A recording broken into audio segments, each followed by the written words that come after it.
अभी आप ना बताओ कि हम उप मुख्यमंत्री से मिले, अधिकारियों से मिले, उन्होंने ये कहा है, उन्होंने ये कहा है, तो कैसे लोगों को भरोसा? तो इसलिए मैं आपसे पूछ रहा हूं, क्या शिक्षा मित्र को कैसे भरोसा बने और क्या कहेंगे शिक्षा मित्र से कि क्या इंतजार करें? जिम्मेदारी से कह रहा हूं कि हमारी पूरी टीम और मैं दायित्व होने के नाते, नेतृत्वकर्ता होने के नाते शिक्षा मित्रों के हित के लिए पूरी तरह से समर्पित हूं।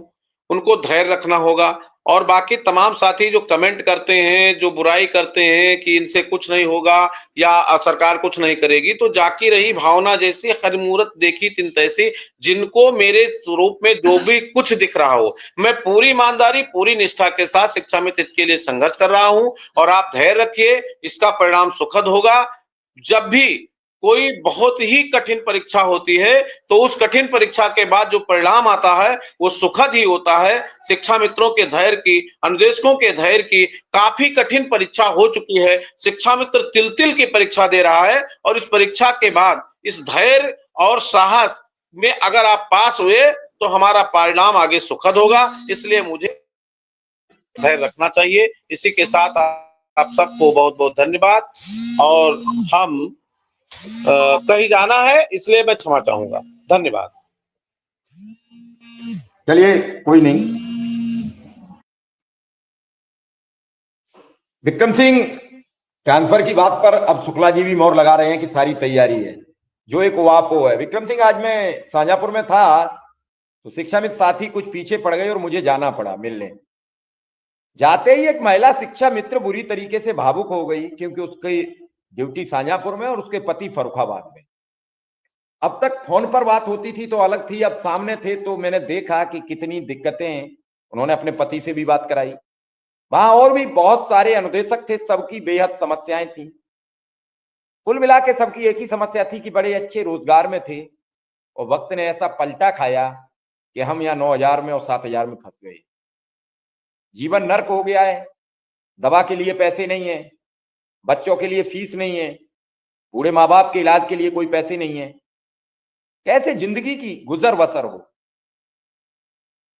बड़ा थे वहां लगभग 40-50 अनुदेशक। मुझे बड़ा भावुक सा मामला नजर आ रहा था और मैं बता नहीं सकता कि कितनी समस्याएं हैं।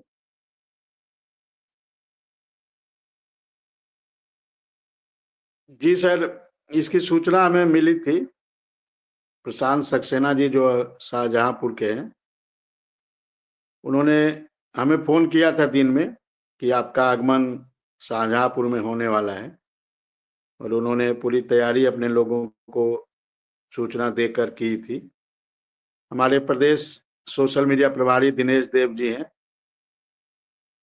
उन्होंने भी सूचित किया था और ये सारे लोग पहुंचे थे। तो अच्छा लगा सर, चूंकि जब कोई चीज टीवी पे देखते हैं, मोबाइल पे देखते हैं और साक्षात देखने में एक अलग प्रकार का आनंद आता है। यही आनंद मुझे भी जून में आया था जब मैं पहली बार आपसे लखनऊ में सॉरी दिल्ली में आपसे रूबरू हुआ था।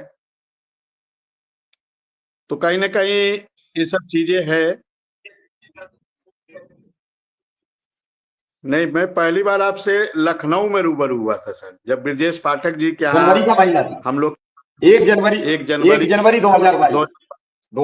जी जी 2022 डिप्टी मैं तो समझ नहीं पा रहा था।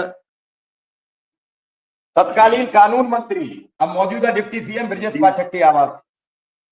जी जी जी 1 जनवरी 2022 था वो जी। तो पहली मुलाकात हुई थी और जब आपसे मिला तो काफी भाव विभोर हो गया और आपको मोबाइल में देखता था, टीवी में देखता था और उस दिन साक्षात जब देखा तो एक अलग प्रकार का अनुभव होता है।